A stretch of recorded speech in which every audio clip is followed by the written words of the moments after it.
Air Cambodia ទិញយន្តហោះ Boeing 737 Mark 8ចំនួន10គ្រឿងពីអាមេរិក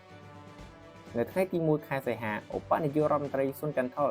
បានប្រកាសថាក្រុមហ៊ុន Air Cambodia នឹងទិញយន្តហោះ Boeing